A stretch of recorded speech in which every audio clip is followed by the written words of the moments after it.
dopadlo. Fikcia prvá. Ministerstvo zdravotníctva navrhuje novelu zákona, ktorá zakazuje fajčenie na balkónoch. Balkón je totiž verejný priestor a fajčiť sa bude môcť iba v zasklených lóžiách. Je pravda, že sa mi to neľúbi, lebo v podstate ja keď si zapálim vonku, ako dobre, keď sa povie, že aby sa nefajčilo na zastávkach, tak to pochopím, lebo tam sa tí ľudia skutočne zgrupujú a môžu tam byť ľudia, ktorým to môže prekážať, dokonca až spôsobovať zdravotné problémy.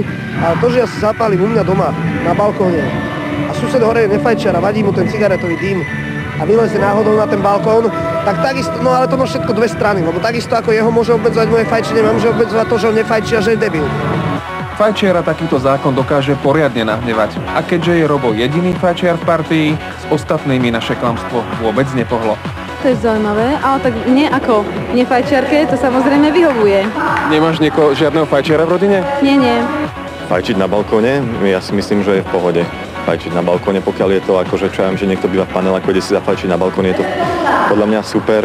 Je to oveľa lepšie, pokiaľ teda, ak si zapálí medzi svojimi deťmi, dajme tomu v obývačke, alebo niekde, kde sú dospelí, alebo decka, to je úplne jedno medzi ľuďmi, ktorým to vadí, tak ja si myslím, že balkón je dobré východisko, že tam by nemal byť problém. Slovenská republika prehrala 25 miliardový spor z ČSOB. To je známy fakt. A naša druhá fikcia sa začína až tu. Minister financií Ivan Mikloš informoval, že dlh sa bude splácať zo spotrebnej dane, ktorá sa zavádza aj na DVD a CD nosiče.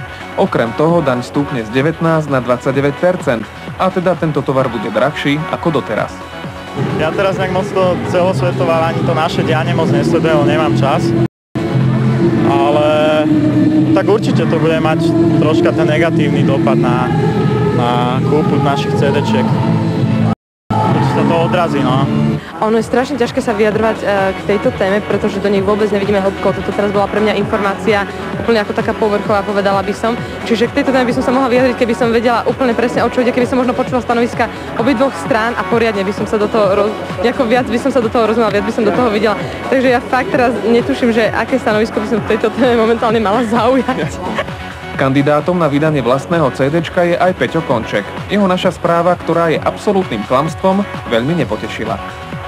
Tak ja mám na to taký názor asi, že tie dane sa vždy prizbierajú na tých ľuďoch vlastne, pretože štát na to nikdy nemá dostatok financií, že vraj, a niektorí tí ľudia, ktorí dokonca si to nemôžu dovoliť a sú povinní používať všetky tieto veci, ktoré potrebujú a platí sa za to daň, tak sú vlastne povinní to zaplatiť a či chcú, či nechcú, prídu o tie peniaze a je veľa ľudí, ktorí sú dosť chudobní a musia ešte viac zatiahnuť opasky, ako mali doteraz. Čiže je to dosť nefér voči niektorým osobám. Fikcia tretia.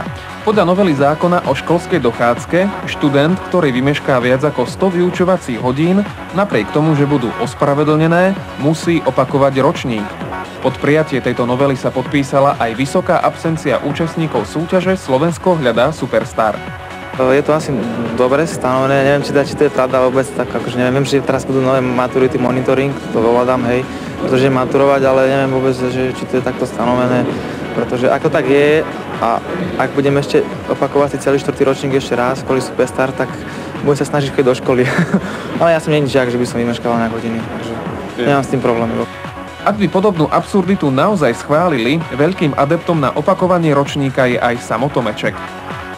100 hodín, no tak to ja by som opakoval každý rok.